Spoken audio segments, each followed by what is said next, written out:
अगर सरकार को जमीन चाहिए, रात को नोटिस जारी होगा और सुबह आपके खाते में पैसे और आप लोग सुबह जमीन से बाहर और वहां का टीसीएस तय करेगा कि उसकी जो वहां पर जगह है, जो उसकी बिल्डिंग है, उसके पैसे का हस्तांतरण वहां का कैसे नहीं करेगा। आप लोगों की सहमति बिल्कुल नहीं है, जिसके बाद इन्होंने लाखों एकड़ जमीन तैयार की। आपके सामने कितने रोड पिछले 10 साल के अंदर बने, हमारे किसानों का अरबों रुपये का नुकसान इस बीजेपी सरकार ने वसूल करने किया। लेकिन अगर आप लोग ना माने, उस बात का चारा कोई भी नहीं है, तो आप लोगों को सोचना है। इस सरकार ने एमएसपी तोड़ने की बात की है। इस सरकार ने 2020 के अंदर मंडी के अंदर खड़े हैं, यहाँ पर आरती साहबान भी खड़े होंगे। 2020 अप्रैल के अंदर सभी आरतियों के लाइसेंस कैंसिल कर दिए गए, रिन्यूअल बंद कर दी गई कि आप लोगों को रिन्यूअल नहीं दी जाएगी। 2020 अप्रैल के अंदर हमने धरना प्रदर्शन किया आरतियों के साथ और धरने पर बैठे हैं बाड़ा मंडी में।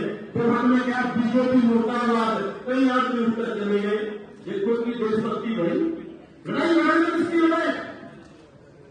इसलिए हमें एकजुट होने की जरूरत है। कुछ लोग कहते हैं कि राजनीति के तौर पर हम अपने मसले हल कराएंगे, लेकिन हमारा मानना है राजनीति करने के लिए, एमएलए एमपी बनने के लिए, या अगर जब 3 नए कानून आए थे, हम सब बात करते, मीटिंग ऐसे ही करते और कहते कि 275 एमपी बनाएंगे, फिर कानून रद्द करवाएंगे।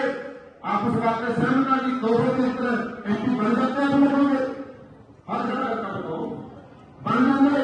वहां पर किसी क्या लगे कि हम आंदोलन करेंगे और आंदोलन करने के बाद 3 कानून सरकार को रद्द करने पड़े, तो पूरी दुनिया के अंदर नरेंद्र मोदी का रास्ता बंद हुआ। कल हिंदुस्तान के अंदर नहीं, ऑस्ट्रेलिया, न्यूजीलैंड, अमेरिका और कनाडा के अंदर जब भी नरेंद्र मोदी ने जाना हुआ, उस होटल को चारों तरफ से घेरकर पंजाब और हिंदुस्तान के कई नौजवानों ने सारी रात आप लोगों के लिए प्रदर्शन किए।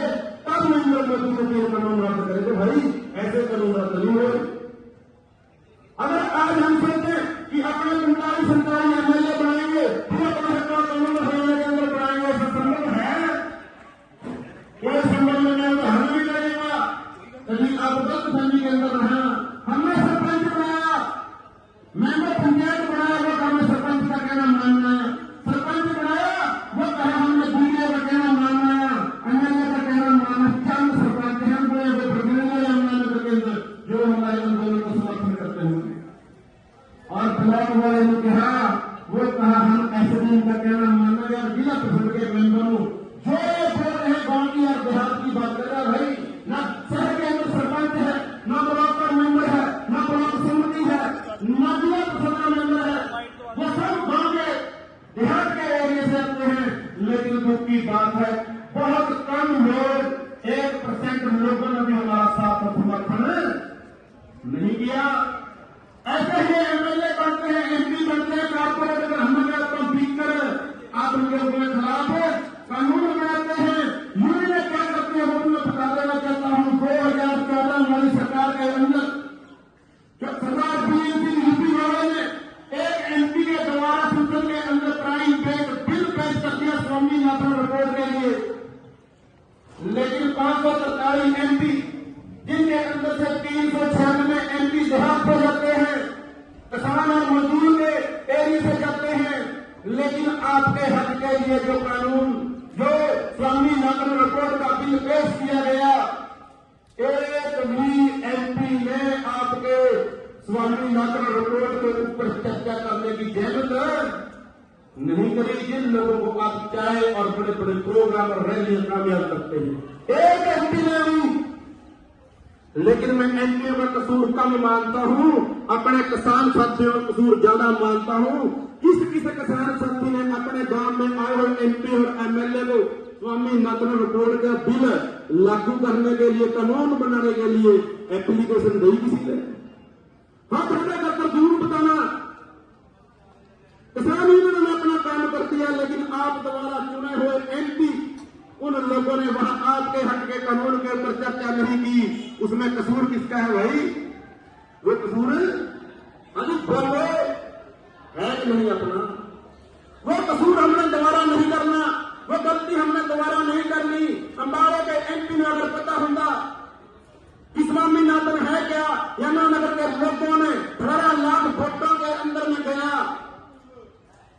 उसने कहा पटियाले वाले ने जब पूछा भी स्वामीनाथन है क्या, अंबाले वाला बोलिया मैं 18 लाख वोट के बीच में वोट मांगने गया, स्वामीनाथन की रिपोर्ट के बारे में तो किसी ने डिमांड करी नहीं भाई। पटियाले वाला बोलिया मेरे से भी डिमांड कोई नहीं हुई। एक दूसरे से सलाह करी, फिर लगे कहने 10-12 लाख करोड़ रुपये बनता है जो सरकार ने गलत फैसले डाली हुई थी, इसके ऊपर चर्चा करने की जरूरत क्या है। फिर कसूर किसका निकला भाई? कसूर निकला हम लोगों का।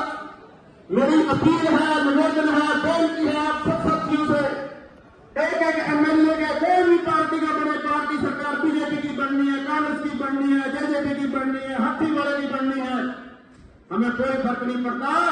लेकिन गांव में आने से पहले गांव के एक नौजवानों की टीम, मेरे बड़े लिखे बुजुर्ग तजर्बेकार साथी एक एप्लीकेशन दे हर गांव की तरफ से, अगर स्वामीनाथन की रिपोर्ट लागू नहीं की जाएगी तो हमारे गांव में आने की जरूरत आप लोगों को नहीं है। मत सोचा करो कि अगर एमएलए के साथ सरपंच की नहीं पड़ेगी गांव में काम नहीं होंगे।